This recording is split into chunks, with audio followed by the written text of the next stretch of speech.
Certamente você não sabe o que Platão, Paulo de Tarso e Isaac Newton têm em comum, e talvez isso seja ainda mais curioso.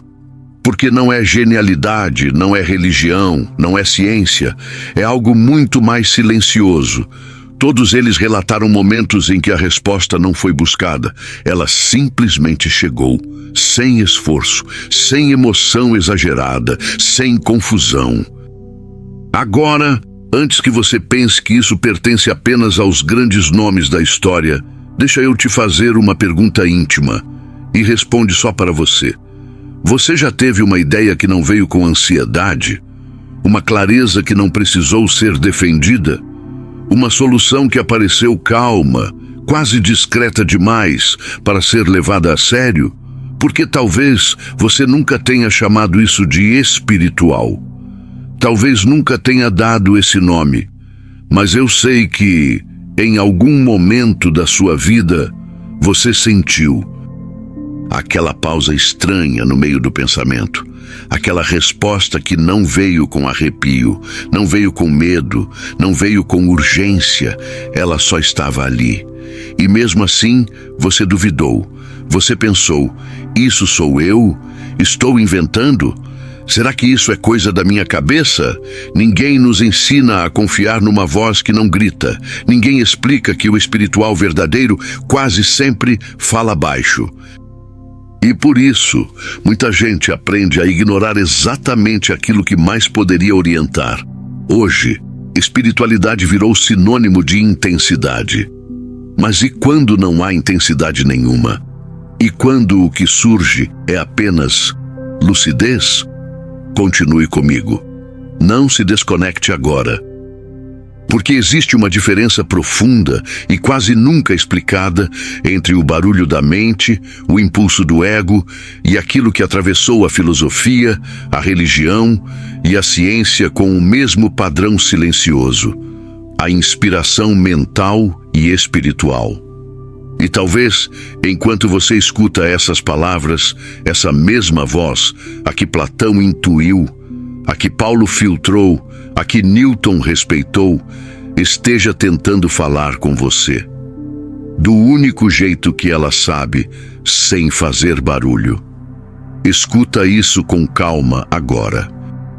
Essa parte é importante. Imagina a seguinte cena. Você está no meio do dia, nada de especial acontecendo. Talvez no trabalho, talvez em casa, talvez resolvendo algo automático, respondendo mensagens, organizando coisas, seguindo no modo piloto automático. E de repente, uma ideia surge. Não vem com ansiedade, não vem com emoção, não vem com urgência. É quase educada demais. Uma clareza simples. Não é por aqui. Isso vai dar problema. Talvez seja melhor esperar. E a primeira reação que você tem não é paz, é dúvida. Você olha para dentro e pensa, mas por quê? De onde veio isso? Será que eu estou exagerando?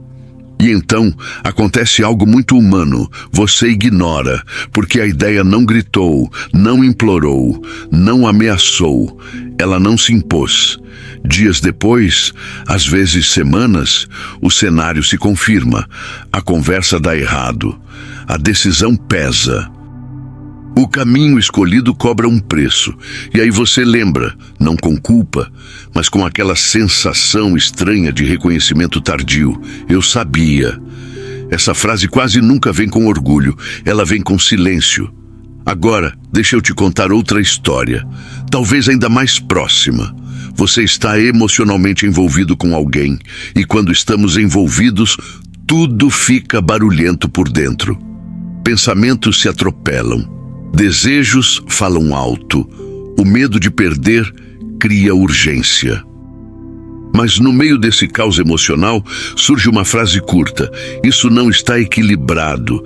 Ela não acusa, não julga, não condena. Ela apenas observa e você tenta afastar esse pensamento porque ele não combina com o que você quer sentir. Ele não acompanha a intensidade do momento. Ele não alimenta a fantasia. Então você racionaliza, explica, justifica, porque aceitar aquela clareza exigiria exigiria maturidade emocional. E maturidade, às vezes, dói mais do que errar. Percebe o padrão? A dúvida não nasce porque a ideia é fraca. A dúvida nasce porque a ideia é forte demais para o nosso momento interno. E é aqui que muita gente se confunde espiritualmente. Aprendemos a desconfiar daquilo que não vem carregado de emoção, a desconfiar do que não pede aplauso, a desconfiar do que não inflama o ego. Mas deixa eu te dizer algo com muita honestidade. Toda ideia que precisa te dominar para ser seguida já perdeu autoridade moral. A verdadeira inspiração não exige obediência cega. Ela não cria dependência. Ela não se ofende quando você pensa. Ela espera. E talvez por isso seja tão fácil ignorá-la. Duvidar, nesse contexto, não é fraqueza espiritual. É instinto de preservação. É a consciência dizendo, antes de aceitar qualquer coisa, observe. E isso não afasta você de Deus. Isso te aproxima. Continue comigo. Não se desconecte agora. Porque, para entender a voz interior, precisamos voltar muito no tempo. Há um homem que ousou dizer algo simples, mas revolucionário, que o conhecimento verdadeiro não nasce do esforço. Ele se revela quando a mente está pronta para ouvir. Agora, volta comigo muitos séculos no tempo. Imagina um homem caminhando lentamente, quase sempre em silêncio, observando pessoas, ideias, comportamentos. Um homem que desconfiava profundamente do barulho das opiniões e acreditava que a verdade não se revelava a quem gritava mais. Esse homem era Platão. Platão dizia algo que, até hoje, soa desconfortável, que o conhecimento verdadeiro não é criado, ele é lembrado. Para ele, aprender não era construir algo novo, mas reconhecer algo que já estava lá, como se a mente, em certos momentos, tocasse uma camada mais profunda da realidade. E presta atenção nisso, porque é essencial.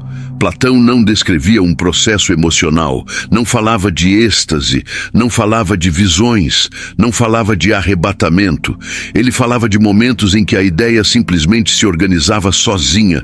Você não força, você não empurra, você não corre atrás. A ideia aparece inteira, com começo, meio e fim. Com sentido, com coerência. Agora, traz isso para a sua vida. Você já percebeu como algumas soluções surgem assim? Não durante o esforço, não enquanto você insiste, mas quando você para, quando você aceita não saber por alguns instantes, quando o corpo relaxa, quando a mente silencia, de repente a resposta vem, não como uma frase dramática, mas como uma compreensão tranquila. É isso. Platão chamava isso de anamnesis, lembrança. Mas olha o detalhe mais importante. Ele não dizia que a mente era a fonte da verdade.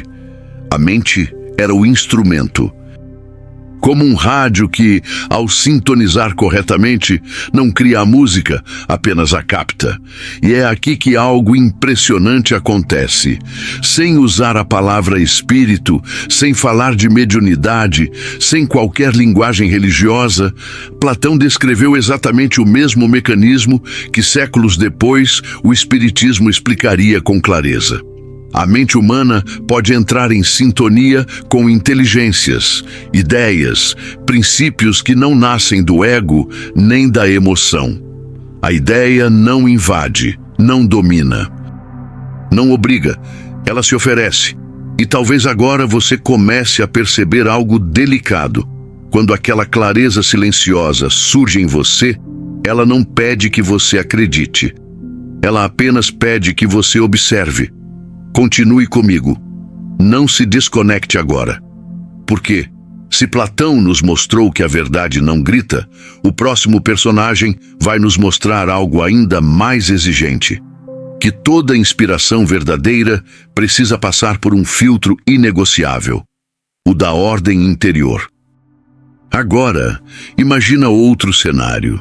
Comunidades pequenas, recém-formadas, pessoas tentando compreender o espiritual pela primeira vez, muitas delas confusas, emocionadas, ansiosas por sinais, por provas, por certezas. É nesse ambiente que Paulo de Tarso aparece. E aqui existe algo que quase nunca é dito com clareza. Paulo não era um místico desorganizado. Ele era lógico, estruturado, cuidadoso com palavras. Paulo sabia que quando o espiritual entra sem filtro, ele pode iluminar ou pode desorganizar completamente uma pessoa. Por isso, em suas cartas, ele insiste num ponto que atravessa séculos. A verdadeira inspiração nunca gera confusão interior. Ela não acelera o coração a ponto de perder o juízo.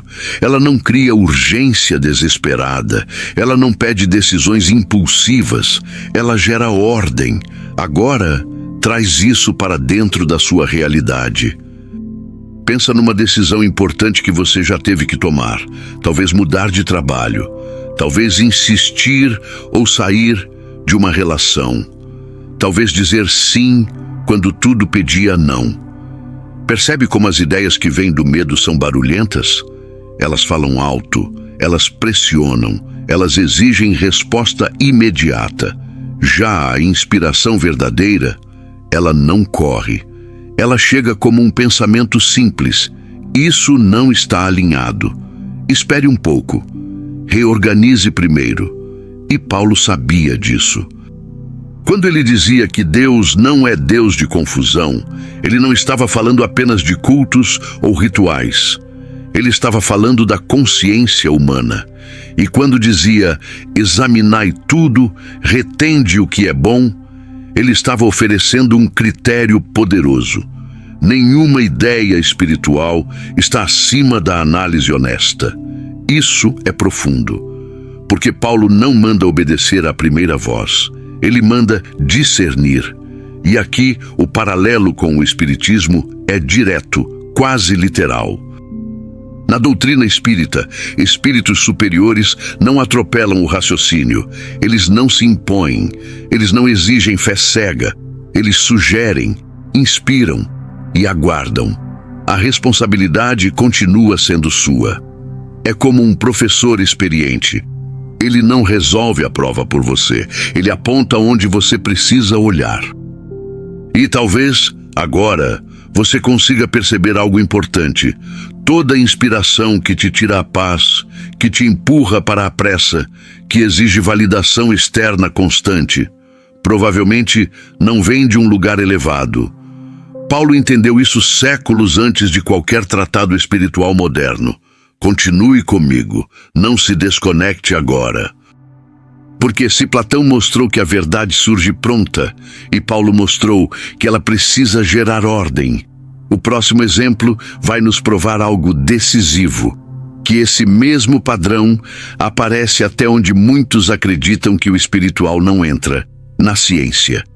Agora, muda completamente o cenário. Não estamos mais em escolas filosóficas nem em comunidades religiosas. Estamos num quarto silencioso. Livros espalhados, papéis com anotações. Um homem sozinho, observando o mundo com atenção quase obsessiva. Esse homem era Isaac Newton. E existe algo fundamental que muita gente ignora sobre ele. Newton não começou pela matemática. Ele começou pela percepção. Antes das fórmulas, antes dos cálculos longos e exaustivos, houve um instante silencioso em que algo se organizou dentro da mente dele. Não foi emoção, não foi euforia, não foi delírio criativo. Foi uma compreensão simples e poderosa. A mesma força que faz um objeto cair é a força que governa os movimentos do céu. Essa ideia não veio em partes. Ela não veio confusa. Ela não veio exigindo reconhecimento. Ela veio inteira. Depois disso, Newton passou anos confirmando, testando, calculando, mas o núcleo da ideia, o coração da descoberta, não nasceu do esforço, nasceu do silêncio atento. Agora, traz isso para a sua própria experiência. Quantas vezes você já percebeu algo antes de conseguir explicar? Uma compreensão que veio clara, mas que você só conseguiu colocar em palavras muito tempo depois. Isso não é falta de lógica, é o caminho natural da lógica profunda. Newton dizia que não inventava leis, ele apenas as observava. E esse detalhe muda tudo, porque quando alguém não se vê como criador absoluto, o ego sai do centro. E quando o ego sai do centro, a inspiração flui sem distorção. Sob a ótica do espiritismo, isso faz todo sentido. O universo não é um caos aleatório. Ele é regido por leis inteligentes, e espíritos mais elevados compreendem essas leis com mais clareza. O ser humano, quando silencia, quando observa sem vaidade, quando aceita não controlar tudo, pode captar fragmentos dessa ordem, não como revelação mística, não como privilégio, mas como responsabilidade. A inspiração que Newton viveu não o colocou acima dos outros.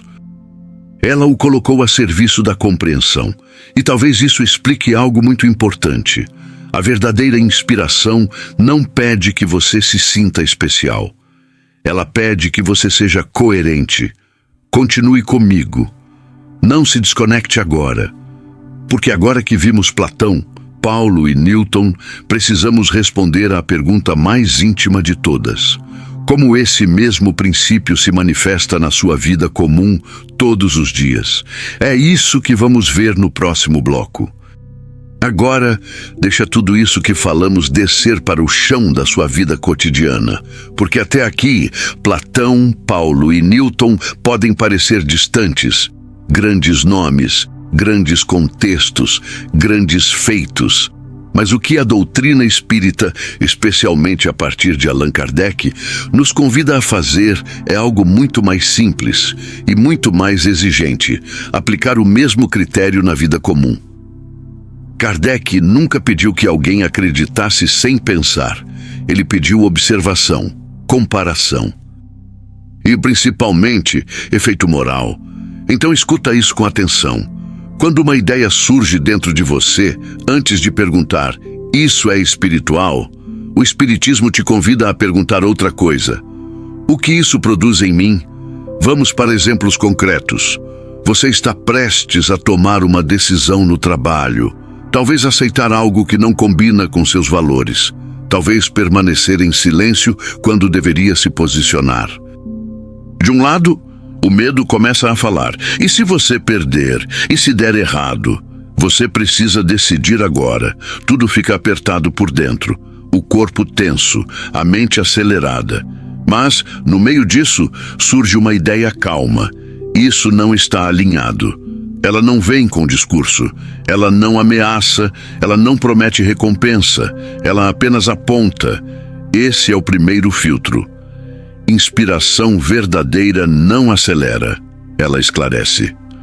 Outro exemplo, um relacionamento, uma conversa difícil, uma insistência que se repete. O ego diz, insiste mais, prova seu valor. Não recue, mas algo em você observa em silêncio. Isso está desequilibrado. Não tem drama, não tem culpa, só constatação. Esse pensamento não pede aplauso, ele pede maturidade. Inspiração verdadeira não infla o ego, ela o desloca. Kardec explica que espíritos elevados não dominam, não pressionam, não substituem sua consciência, eles sugerem e respeitam sua liberdade. Por isso, o Espiritismo não pergunta, você sentiu algo forte? Ele pergunta, isso te tornou mais lúcido, mais justo, mais responsável, mais humano? Porque emoção passa, clareza permanece. E aqui está talvez o critério mais difícil de aceitar. A inspiração verdadeira pode ser ignorada. Ela não insiste. Ela não se repete em tom mais alto.